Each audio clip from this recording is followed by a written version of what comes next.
বিকালে চায়ের সঙ্গে খাওয়ার জন্য বানিয়ে নিতে পারেন পাউরুটির এই চপগুলো। খেতে কিন্তু দুর্দান্ত লাগে পাউরুটির এই চপ।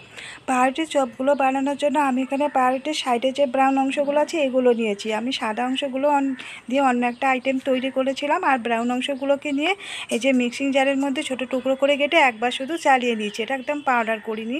আর এখানে নিয়েছি পেঁয়াজ কুচি, কাঁচা লঙ্কা কুচানো, ধনেপাতা কুচানো আর ক্যাপসিকাম কুচি।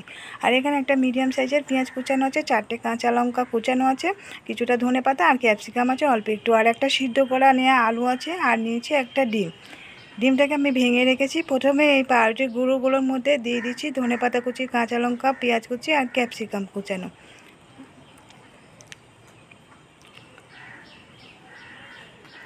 এখন এর মধ্যে দিয়ে দিচ্ছি আলুটাকে আমি সিদ্ধ করে নিয়েছিলাম, নিয়ে গ্রেটারে গ্রেট করে নিয়েছি।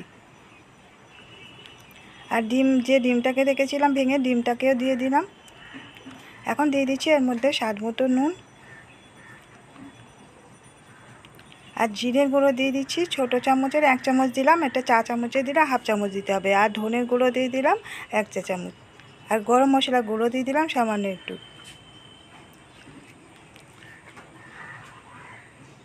আর আদা বাটা দিয়ে দিচ্ছি হাফ চা চামচ।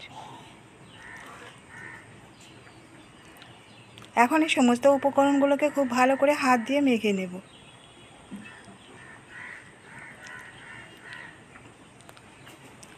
সামান্য একটু জল দিয়ে দিচ্ছি, জলের পরিমাণ খুব বেশি লাগে না।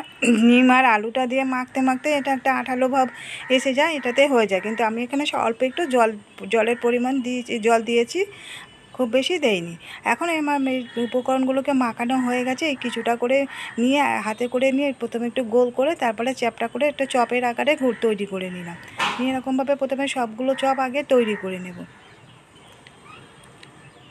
অনেক সময় ব্রেড দিয়ে অনেক কিছু তৈরি করলে ব্রাউন অংশগুলো থেকে যায়, ব্রাউন অংশগুলো দিয়ে ব্রেড ক্রাম্বও তৈরি করে নেওয়া যায়, কিংবা এরকম চপও বানিয়ে নেওয়া যায়। এবারে চপগুলো বানানোর জন্য আমি একটা ফ্রাই প্যানের মধ্যে কিছুটা রিফাইন তেল গরম করতে দিয়েছি। তেলটা গরম হয়ে গেছে, এখন গ্যাসের ফ্লেমটা মিডিয়ামে রেখে চপগুলোকে দিয়ে দেব। আর এই চপগুলো ভাজতে খুব বেশি সময় লাগে না, তাড়াতাড়ি ভাজা হয়ে যায়।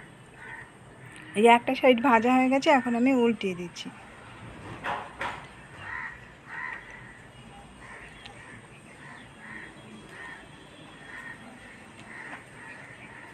দুটো সাইড এরকমই গোল্ডেন কালার করে ভেজে নেব।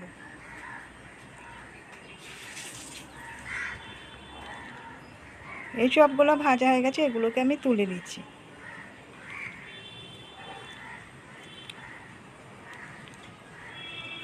বাকি চপগুলোকে একই রকমভাবে ভেজে নেব। তৈরি হয়ে আছে পাউরুটি দিয়ে তৈরি দারুণ স্বাদের মুচমুচে চপ। আর এই চপগুলো খেতে কিন্তু খুবই ভালো লাগে সসের সঙ্গে। আর এরকম চপ বানিয়ে নিতে পারেন বিকালে চায়ের সঙ্গে খাওয়ার জন্য। তো বন্ধুরা, কেমন লাগলো আজকের রেসিপিটা কমেন্ট করে জানাতে ভুলবেন না। ভালো লাগলে লাইক দিয়ে দেবেন, শেয়ার করে দেবেন এবং সাবস্ক্রাইব করে রাখার রিকোয়েস্ট করলাম নতুন বন্ধুদের কাছে। আজকের মতো বিদায় নিচ্ছি, ফিরে আসছি আবার নতুন কোনো রেসিপি নিয়ে।